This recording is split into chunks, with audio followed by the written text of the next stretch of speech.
Hey, it's Jay. Welcome back to my channel. Today I'm going to be sharing some tropes that I absolutely adore. So just like with anything else you love, it can be done really well or it can be done really poorly, but just generally these are tropes that I love. So yeah, let's get into it.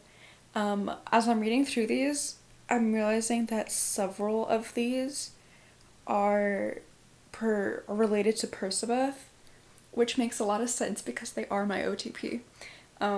So the first one is cohesive fighting, and by that I mean that the two people that are fighting together know each other's moves so well that they barely have to even like speak to communicate. They just look at each other and then they'll like automatically like, protect their partner's blind spots and weaknesses, and it just the feralness of it makes me go crazy. That goes with Percabeth. I also like the one bed trope or the forced proximity. I don't know why, but that's just like I feel slightly evil and maniacal whenever that happens.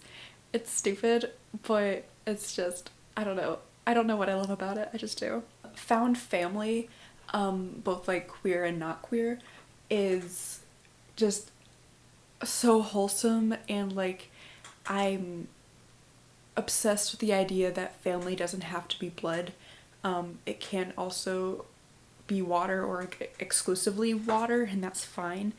But just like the idea of finding people that you vibe with or like your tribe, that you choose to let into your life and stay there, and that you have like no prior connection to, but you're like, yes, you are my family now. I just love that. I realized recently when I found some kind of art, fan art or something, that I really like the knife to the throat trope. I don't know why. I don't know if it's just like the tension there, sexual or otherwise, but it's just like, I don't know. I just like the idea of like this badass woman, kind of like threatening this guy and then just like staring in your eyes like I dare you to get up or whatever, and I don't know, I love it. It's great. Several of these are fighting things. Another thing that has to do with Percabeth is friends slash best friends to lovers. I just like, I'm demisexual. I love that. Just that emotional connection and then like actually genuinely liking the person before you start dating them and being in love and stuff. It's just like a necessity and I love it. It's cute. I realized I like this trope when I was reading a book in December. I love when a guy throws himself over a girl to protect her. Like, I don't know why I didn't realize this earlier, because in an episode of Doctor Who, for the life of me, I can't remember what it's called. It's, for any Whovians out there, it's the one where, with Clara, and then there's Strax, Jenny, and Vastra, and there's like this sugar mill or something, and the girl is blind and her mom is like evil and has a little like bug on her and stuff.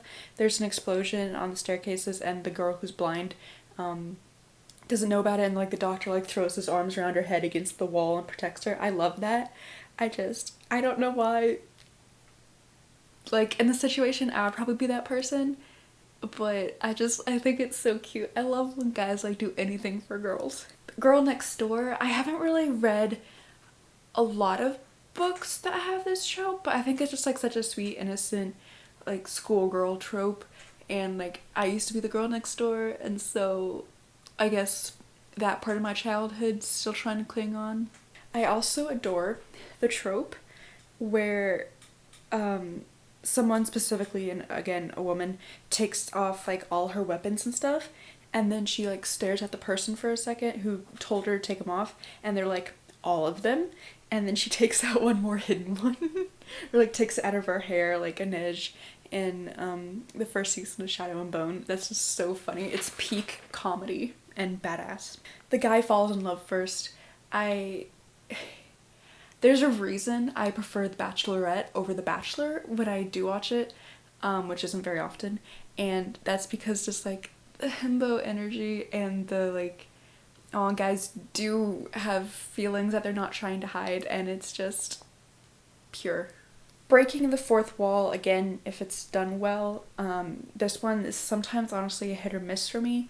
Like it works really well with any Rick Riordan books, but I feel like if it's if it comes out of nowhere, then it's not so good. It like has to be like a specific tone, work with a specific tone of the book, but when it is executed well, it's really funny and I love it. Pining, specifically like mutual pining and them not knowing about it. I guess that kind of goes into the miscommunication trope, but it's more so of I'm too shy to tell you, and so that's like more innocent and just adorable to watch but painful to read, but still I love it. Angry girls. This is such like a random one, I feel like, but most of the female protagonists that I can think of are either like hardly ever shown to be angry, or if they are, it's like a quiet brooding kind of anger, like Katniss Everdeen, which is still good, but I just love when girls are like visibly angry and like lash out and stuff. Not saying that's a healthy thing, I'm just saying that it's refreshing to see girls let themselves be angry in books. The penultimate trope that I really like, or that I have on this list, is the best friend's brother slash brother's best friend. I don't know, it's just like there's that slight forbidden kind of love, but also like if they're related to this person you're really close to, or if they're associated with this person that you're related to, then it's like kind of a match made in heaven, like that innocent schoolgirl again kind of thing. And just like kind of pining, like how long have you liked them, when did you know you liked them, what made you change your mind and stuff. And it's just a whole bunch of potential for disasters and embarrassment. And it's even better when the best friend or the brother is supportive, or like if they're like, ew, why, and then they're supportive. And then the last one I have for tropes that I love is the relationship where one of them is a sunshine character and the other one's grumpy, such as Will Solace and Nico D'Angelo, and it's just so wholesome. I didn't realize I liked this until recently, because at first I was like, whatever, sure, I can take it or leave it, but now I'm like, yes, give it to me. That's all I've got for today, just a short little video with some of my favorite tropes. As I continue to read more, I'll probably discover more that I love, and so I'll probably do a part 2. Tell me down in the comments what your favorite tropes are, expose me to more shit. And if you like this video, give it a thumbs up, and don't forget to hit subscribe and ring the bell so you get notified whenever I upload. I upload every Saturday, and I will see you next video. Thanks for watching. Bye.